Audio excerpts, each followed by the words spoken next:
Welcome to Twist Grip Tales. This bike is a Braaap, excuse me. No, it's spelled with 3 A's, most unusual. So I love these little bikes and there's a lot to love about them. So let's just go and take them apart piece by piece. First of all, it's a 250cc single cylinder 4-stroke. Well, in truth, it's a 225cc. The little engine is a beauty. It's a copy of a Honda. This bike is made in China. Good things, bad things, but anyway, let's go through all of them. First of all, the drop dead gorgeous styling. This beautiful Cafe Racer vinyl upholstered seat, very comfortable, squeeze 2 people on it, and the Cafe Racer speed hump at the back, delightful. Grab rail for the passenger. Lovely Cafe Racer styling. It's not too heavy, it's not too light, it's about 140 kilos wet, easy. The seat height, not too high. So if you're vertically challenged, this bike is going to suit you. And even for me, 6'2", the bike fits. It's great. Handlebar layout is nice, it's really good. We'll give you a close-up of that in a moment. The forks, upside down. They're probably not Japanese quality, but they perform quite well. Good range, the springing is about the right rate.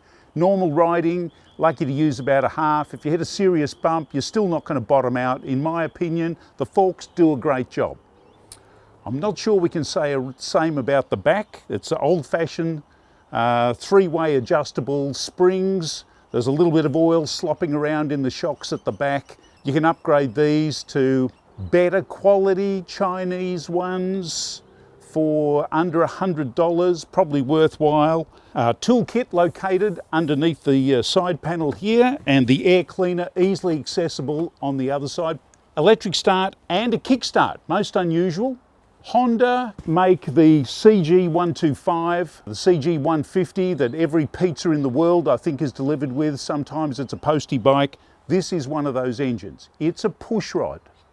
2-valve, 225cc engine, and it runs really well, but it tends to use a little bit of oil. They recommend only 1 litre of oil in it, but in reality, it'll take 1.4 litres just nicely, and that's what I think it should have in there for safety's sake, because these tiny little engines, 1 litre, you lose a little bit through usage. 200 mil, you're in a lot of trouble. These engines will last forever, but only if they've got good quality oil in them.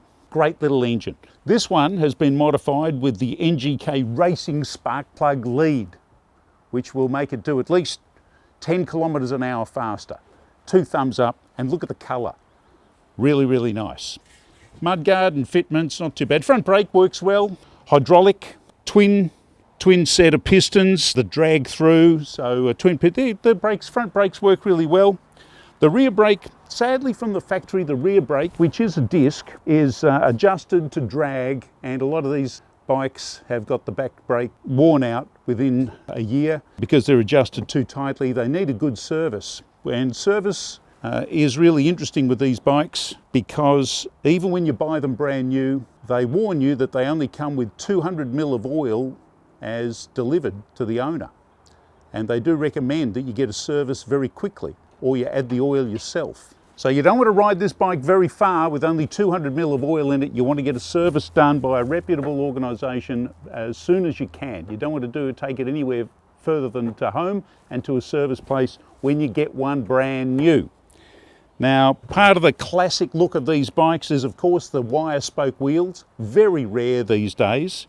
And we've got a foot brake down here, which this one is a bit wobblier than most. The oil level in the crankcase sight glass works really well, and if you're owning one of these things, you've got to watch that like a hawk and make sure you've got a 1 litre spare at home so you can top it up at the drop of a hat. You don't want to run these dry. So the exhaust system is 35 mil. It's a double skin. The catalytic converter is up the front here, 225 cc's. It's a little bit asthmatic. The power is probably in the range of about 10-12 horsepower. It's powerful enough to keep in front of the car traffic, which is very important when you're riding a bike. It's not a spirited ride, it's a relaxed ride, and the exhaust note is not that fruity, it's a bit demure.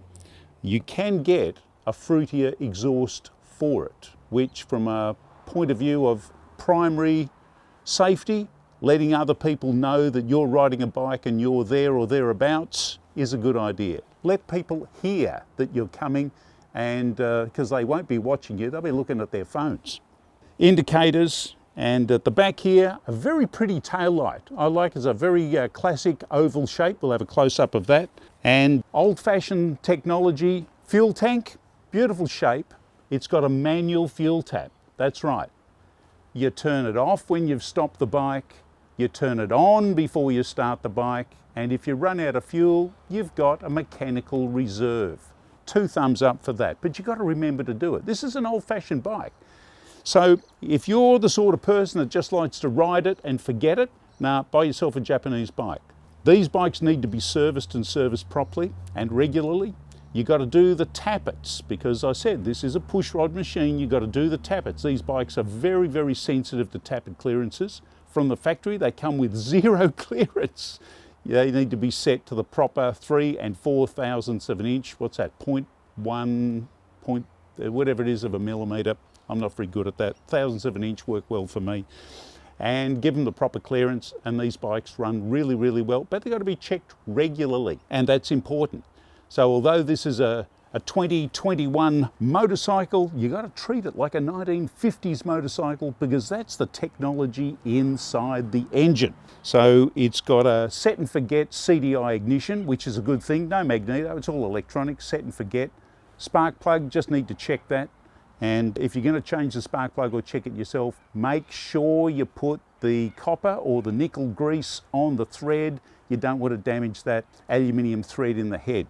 Yes, it's an all alloy motor. So it's a good looking little machine. From the rider's point of view, it's got a great big beautiful central, easy to read speedo, no tacho.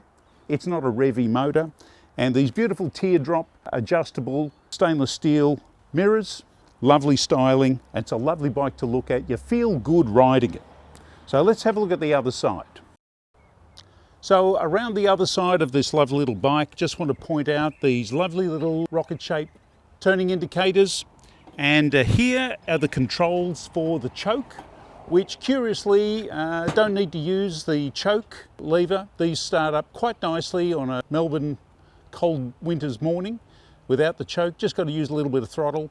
And yes, it is a carburettor. Very rare in 2021 to have carburettor technology. That's one of the reasons why I love these little bikes.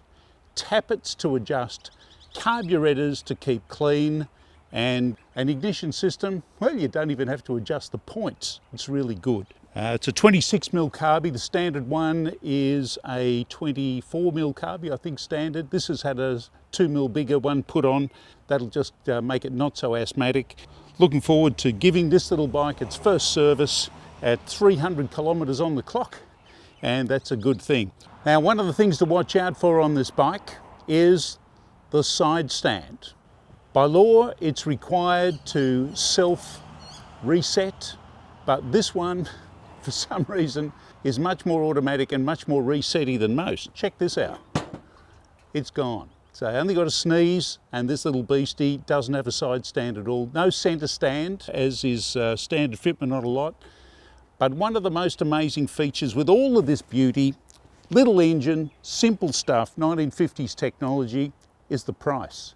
You get all of this delivered to ride away for under $2,500. Now, for all of the servicing that you do have to do, the starting price is just amazing. Under $2,500 right away, that's what you get for a Braaap. Yes, we've got a feature coming up on one of these, how to do the service if you want to do it yourself. Full service, oil change, change the brake fluid, adjust the chain, do the tappets, everything you need to know, but we're afraid to ask about servicing these 2021, 21st century motorbikes with carburettors. Yeah, you've even got to change the oil on them. Keep watching Twist Grip Tales. Don't forget to subscribe, like, and tell your friends. Thanks for watching. What a beautiful little bike, the Braaap.